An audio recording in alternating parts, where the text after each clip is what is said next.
Today's number is 86. That's the amount of days that we've been going up on the NASDAQ with no greater than a 3% pullback. And it's pretty rare, only happening a handful of times over the last couple of decades.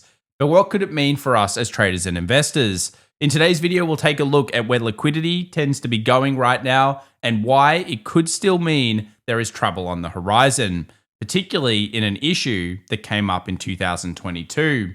So join us as we cover off everything that you need to know into the end of the year for markets around the world, including stocks, commodities, and cryptos. This one's going to be good. We'll see you in a moment.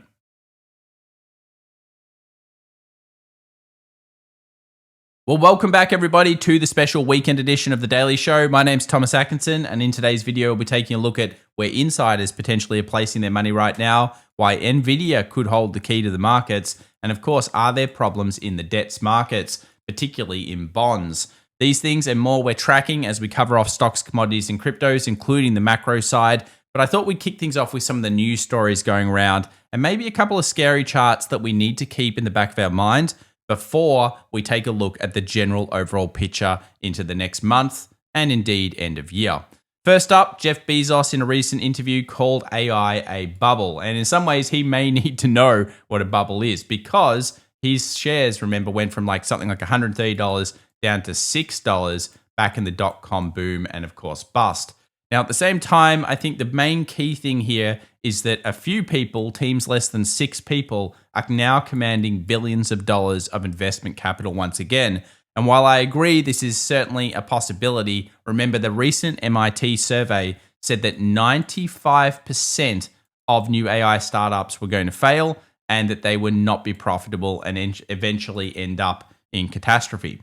Now, why is this a big thing? Well, this is an industrial revolution in some ways. And of course, we all know AI is the future, but the question is, will it have the normal growing pains? It's my belief it will at some point, but remember, when everybody calls it a bubble, generally it doesn't crash. And what that means that even if pullback occurs now, there's probably going to be quite a lot of buying demand. Generally speaking, everyone always traces the dragon or whatever until it eventually becomes all in. And do remember that we now have articles talking about how to protect from the AI bubble. Easy money has been made and people believe that it's already kind of done. That usually means there's a little bit more left in the tank. Another interesting story I saw over the weekend was that there are now no top companies from Europe in the top 25 market capitalization share businesses in the world. So this is the first time we've ever seen that, and it just shows you the domination as well of the US market, and of course one of the ones that we love to talk about and trade here on the channel. And then the main reason is of course innovation that generally tends to drive the best businesses in the world. And you can see here that now we have a whole new pack of innovators when it comes to the last decade. Nvidia in particular going from one of the smaller businesses all the way to the top. It just shows you how things can change and why in some ways index investing and sector investing is such a great thing for us as well to utilize in our arsenal. Now let's talk about the 86 number because it has now been 86 straight days without a 3% drawdown from all-time highs.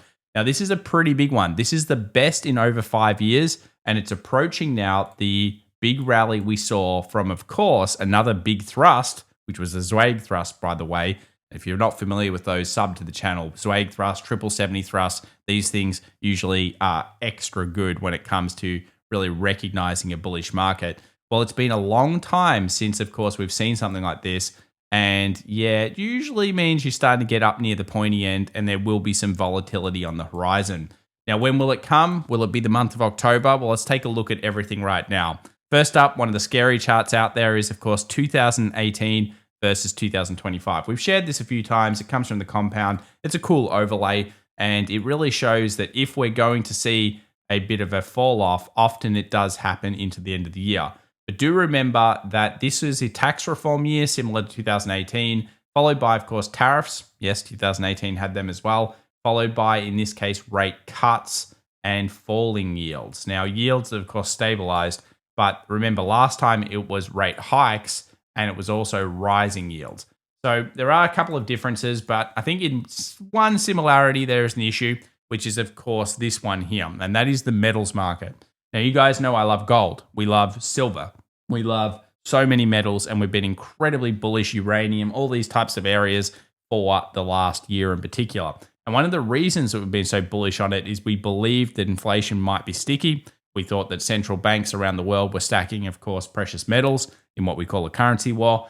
And at the same time, we've also been pretty aware now for a while that commodities are very cheap, even now. And on top of that, they're needed for all of these new infrastructure plays. Of course, what's going on with geopolitical tensions and the new AI build out. So what does this mean? Well, it means in 2025 performance, you might think the best market in the world, the SPY, is doing really well. It's doing okay, but it's nowhere near doing as well as some of these other markets that are all commodities based and metals based. So you can see here that there is a huge movement into that. And indeed, metals have been pretty much the best investment of the year. Now, there are a couple of big trades starting to come through in the metals markets, and this doesn't mean it's over, but we did see a dark pool come in at the end of this week.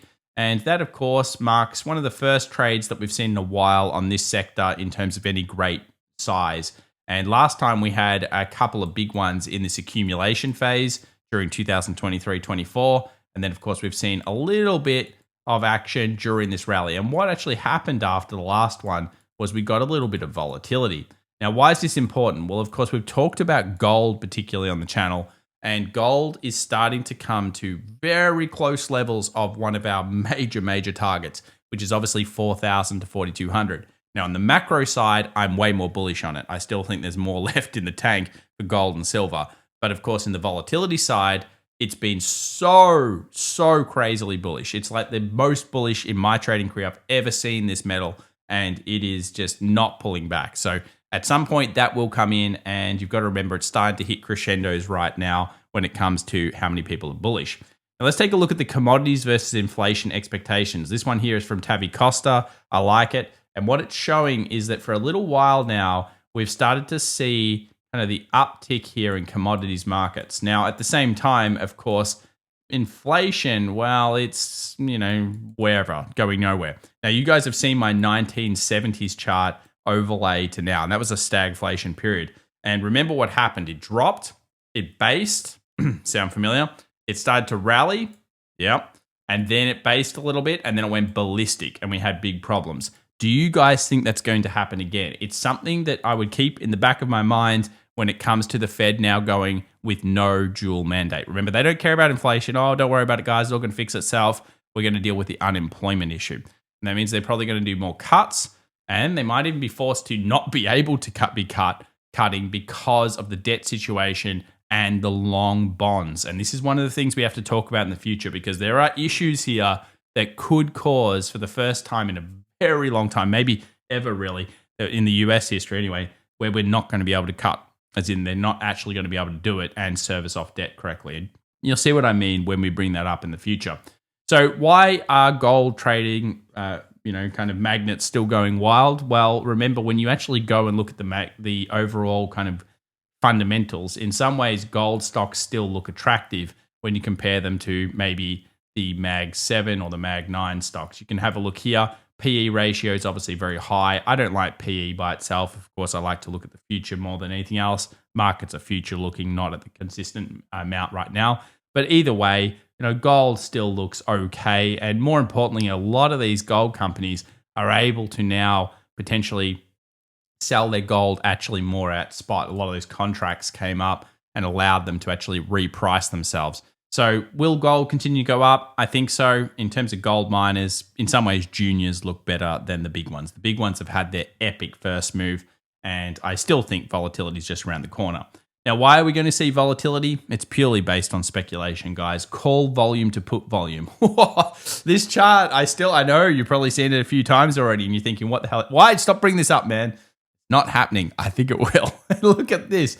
It's big, guys. It's big. And it's not going to change my opinion on bullishness, but I tell you what, it just makes me think there might be worthwhile having a little bit of powder. Maybe gold goes up 10%, then drops 10%, and it's a net zero, but I just feel like we're going to see it. And the reason, 500 days of gold up without a 10% pullback. If you told me back when we went extremely bullish on this years ago, this would happen, I would say, no, you're mad. It's going to have big volatility. Turns out it hasn't. Maybe it's the central banks buying. But yeah, that's a big run. And remember, this is now in the pointy end as the RSI on the monthly gets pretty crazy too. But based on our analysis of silver, our analysis of other things, and Nautilus is here, we still see more upside. Remember, silver just closed in at $48. So even just since this chart, which we brought up for the last week and a half now, even since this chart, silver is going ballistic. And there's a good chance that it might continue because look at the average after signals 9 months later, 27% up. So even now, it's not up anywhere near that amount. So the thing about this is even if we get volatility, it's still looking pretty good. Now, there are a couple of other charts going around. This one always comes up every so often. I feel like it comes back every 2 months. And it has been coming back every 2 months for the last 5-6 years. And that's, of course, the Buffett indicator. Now, is it high? Yes. But just remember, this indicator was genius back in the day. It's now less used, and it's not going to ever be as useful again because we're in a global market. So the better way of doing it is to take global GDP, work it out, and then, of course, say the US has the lion's share. Why do we know that? Well, of course, we just saw top 25 companies in the world.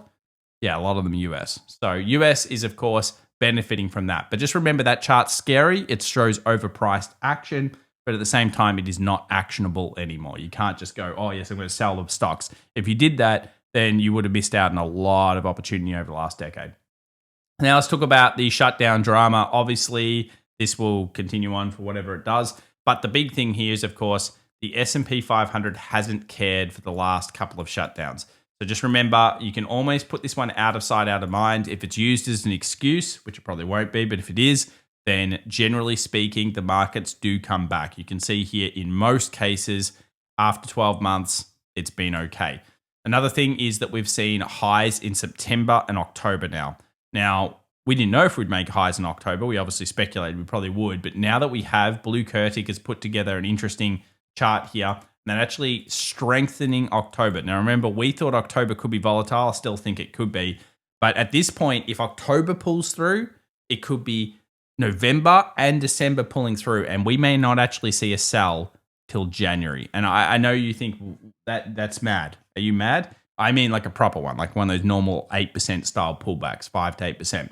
It's something to keep in the back of your mind. October is strengthening by the day because of these. But do remember, earnings season is coming up. We'll have a special on that later on this week. More good news for Q4. October returns, obviously looking better when we have a September finish that's pretty good and we make new highs. Again here, very similar details from Ryan Detrick. And another one that's worthwhile keeping in the back of your mind, we've now been 6 months up straight for the NASDAQ. And what that tends to do is when we get this, okay, there's a little bit here, but 3 weeks later, 100%, 1 month later, 100%, not too many reads, but 2 months later, 3 months later, kind of like strength does continue to usually bring through strength. And remember, if you're a bit of a believer that we're in a bubble, bubbles tend to do this type of thing near the end, which is absolutely wild action. And we're starting to see that happening in a few stocks, but it's not what I would call across the board just yet. So always go back. I would say study 2021 and particularly study the ARK-K style stocks. And you'll see what I mean by everybody being in. That was a very interesting kind of bubble in a particular area. Another one that I would suggest, and I've done a lot of work on it, is the 2016 Chinese market that went absolutely wild. And of course, it really did get everyone in. I still remember that one like it was yesterday because I remember not only trading it, but at the same time, I remember how people felt before and after, which I think is very important to note. Now, what about alts? What about Bitcoin? Is Bitcoin happening? Well, Bitcoin is improving, which is pretty good. You can see here this chart from Swissblock. What it shows us is alts versus Bitcoin. And you can clearly see that alts are doing nothing. In fact, they've been declining. We've got an alt in today's video I wanted to show you guys. And then at the same time, you can see here that we've got resistance and maybe a bit of support. So is Bitcoin improving? Yes. Is Bitcoin about to hit an all-time high? Probably. And at the same time, alts are coming down. There could be a chance that we get that kind of pickup in alt season. If it's going to happen, generally it's November, December, if we're going to go based on previous alt cycles and previous, of course, Bitcoin cycles. So far, that is kind of happening. Another thing is to come from abundance, guys. We always talk about that on the channel. Abundance mindset changed the game for me, changed the game for a lot of you guys out there. You tell me in the comment section, let me know if it has for you. there's always another opportunity. Don't chase stuff because you missed it. Make sure the risk reward is there. Now, one of the reasons I said this is one of the hated sectors of the year, healthcare. There's two real hated sectors: energy, just slightly improved recently, particularly oil services, and then there's healthcare. And look at healthcare, thrust last week, and then all of a sudden it's the best performing sector of the week pretty much. So you can see here that things happen, and that's where the insiders have been recently accumulating a position. So we've started to see a breakout, and that's against the press. Remember, if it's in the press, it's in the price. Now, what's the most important thing when we're talking about forecasting past this next couple of months? It's going to be structure. What happens in the next 1 to 6 months will matter so much to the potential of a recession or not. So, of course, on this channel, we'll be tracking that. Remember that one, guys. And although this data stat is changing, and I'll see if Wayne upgrades this in a few days, but October was the month that we thought might be volatile. We knew early in September it was likely going to be October, if anything.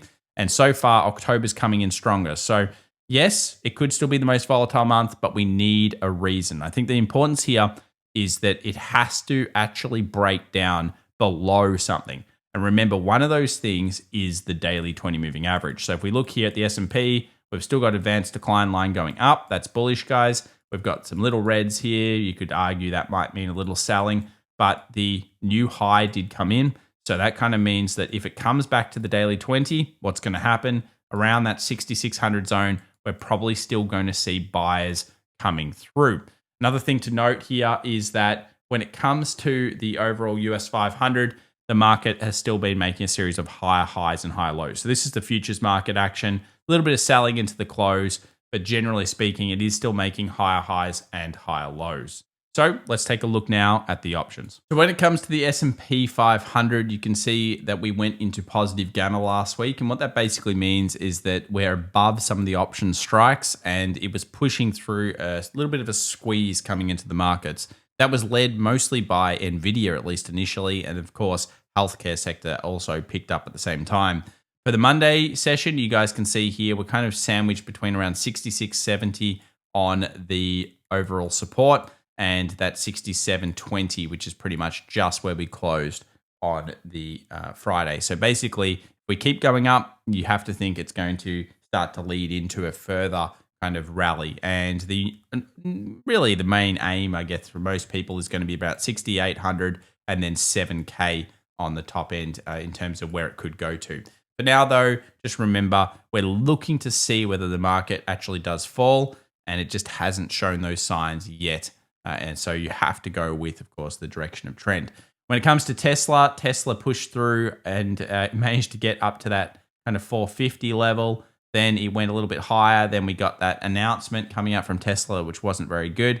And it's still holding around that 430. Now, it actually went below 430, but as you guys saw, during the end of the close, it came straight back up to where that put wall is in these markets. So 430, 420 is still the most important support this week for the market. It did hit the daily 20, which we'll see soon. And 500 is ultimately where a lot of people want to see it go to. So some negative news for it, but still holding on as best it can. What about NVIDIA? NVIDIA is currently in positive gamma, and it's currently moving to the way up. So, of course, from the TA side, kind of looking at that 200 target. Can it get there over the next couple of weeks? And then, of course, IBIT, which is basically the big options trade for Bitcoin, continues to angle in on that target, which we basically got to, which is 70. And if we get through 70, you guys can see here, it doesn't matter which strike we're looking at, 70, 70, 70, 70, a very strong breakout level. When it comes to gold, guys, it is really just coming into that 359, 360 zone for GLD, and it's got 350 as the support. Let's jump into the charts. First up, healthcare was a big improvement last week. The thrust came through. Then it had basically 3 sessions of uptick in terms of how it's been trading so far. And it's already getting close to that first supply zone on the left-hand side. This was a big deal for this sector. And of course, we also saw a little bit of life in oil services last week. And while oil itself, didn't really do very good things, it was oil services and energy stocks that started to look better. And they're still a sleeper area. It's geopolitical. It's one of the tougher trades of the year. But I could still see some activation happening here. I'd be interested to watch it over the next month. Now, what about the bonds market? It's starting to uptick a little bit. It's very early days. There's no way that this is enough sign to say, oh, yes, fear is coming back in. But if this gets above 2.9 as a ratio again, then we'll start to talk about, okay, maybe we've got a actual proper pullback coming in. But just remember the bonds market, it's like the calm before the storm. There's no storm yet. And of course, we're looking for those signs. Another thing is that the US dollar has been trapped and, of course, didn't move too much. But what I did notice was that XLF has started to show a bit of a slowdown here. And when you compare it to the SPY or SPX, which we'll do here, you'll notice that something about financials isn't as good anymore. So financials have really been declined now since the April kind of bust off in the markets, and that's showing us that we're past that mid cycle. So I know a lot of people say early cycle this, early cycle that. If healthcare starts to power up, it doesn't usually spread the word of early cycle to me, but we'll see what ends up happening there, and of course we'll be tracking it. But healthcare is certainly going a little bit more, and financials certainly weakening a little bit more across the board. Gold pressuring the highs, still at higher highs and higher lows, guys. I wouldn't be going against this trade yet, but I'd be cautious on the, of course, volatility. Silver is just so strong. $48. Wow. Guys, I did not think it would be here this fast. My target was like this for like 6 to 9 months away. So yeah, it's going well, and I think it could go well into the all-time highs and potentially eventually get to like that $70, $80 target. Now, that's not to say, oh, wow, I don't think there's volatility. I think there will be, but still going very, very strong. Tesla came down and touched the daily 20, closed at 430, which is around the most traded area in this dull market. And we'll actually get probably a bit more of an idea of its direction this week. And NVIDIA held up relatively well with the breakout last week, pull back, and then, of course, found some buyers. So for now, semiconductors and stuff, they're still getting that flow in. You can see here the semiconductors sector still doing pretty well. No reason to say that's bearish. Chinese markets very strong on the Shanghai Composite. You can see here the pressure it's putting on the upside. Several stocks doing the same thing, and the Hang Seng actually broke to a new high. So, of course, it's doing very nicely. And the Russell 2000, you can see here, Russell 2000 beating the SPY. And that's the kind of thing that we thought it might do as it got to that ratio. So you can see here, I think it's an all-time high for, the Russell 2K. So it's continuing up strong, and this is just showing you that broadening pattern in breadth, which some people are going to like. But if it keeps doing this, remember, actually a negative for the markets. We want large caps to beat the Russell if it's going to be a good period of time over the next couple of years. What about NASDAQ? NASDAQ is up. NASDAQ's down a little.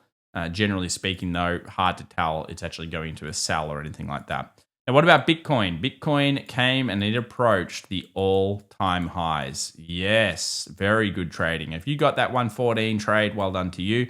That was really sweet. If you bought it earlier and then had the stop in the correct area, or bought it here and the stop in the correct area, well done to you as well. You stuck to your rules. And if you lost a position in here and then you re-entered, even better. That means you're actually very strong, because that's mental toughness to be able to go and recognize that a trade got you in an area, and then, of course, recognize, oh, whoops, it got me, but it probably got everyone else. Now it's moving on to the next direction. Look, it might sit here for a little bit, but I think we're going to be seeing probably a new all-time high for Bitcoin at some time soon. And what this is telling us is that the crypto market hasn't most likely finished, and we may be going into the normal season. So what that usually means is other big ones come through, and then, of course, we get alts. Now, one of the alts that I always look at, and maybe it's wrong to look at this nowadays, but Cardano. And the reason I look at this one is because this is often that kind of like secondary alt that kind of, to me, ticks off the alt season sometimes. I mean, there are others as well that can do this, but I look at a bulk, like kind of, all of them together. And I just noticed that it doesn't matter which one you look at nowadays, they all kind of look like base structures with coil. And that could mean a breakout is just around the corner. What's your favorite altcoin now that's in the big side, let's say top 100? Let me know in the comments down below. Maybe we'll do a special on it. But yeah, I can see a lot of holding here. It's certainly not a solicitation to buy anything, guys. Please practice risk management across all stuff right now. But look, it looks strong. I think there will be volatility in the metals market in particular. I just cannot see that not coming through at some point soon. But in general, of course, it's important to note that when the trend is up, especially right now, everything is being pointed towards the bull side, has been for a little bit. And why that is because remember, they're using every tool in the shed to try to get this market up. And it's like the China thing with liquidity. Liquidity in China is what's really pulling it along. If it wasn't for the central bank stimulating the rubbish out of that economy, it would probably still be basing. So it's always about following the flow, guys. That's what we try to do here. And at this point, of course, we're looking for those signs. We'll have a special on the earnings reports coming up, and that could be also kickoff of bad stuff as well. But October is sure to be a volatile month. So stick around. Make sure to check out our flash sale on our courses if you're interested. And then, of course, check me out on X, LinkedIn, etc. if you want to watch more. Thank you so much. You have a fantastic weekend, and we'll see you for now. Bye, guys.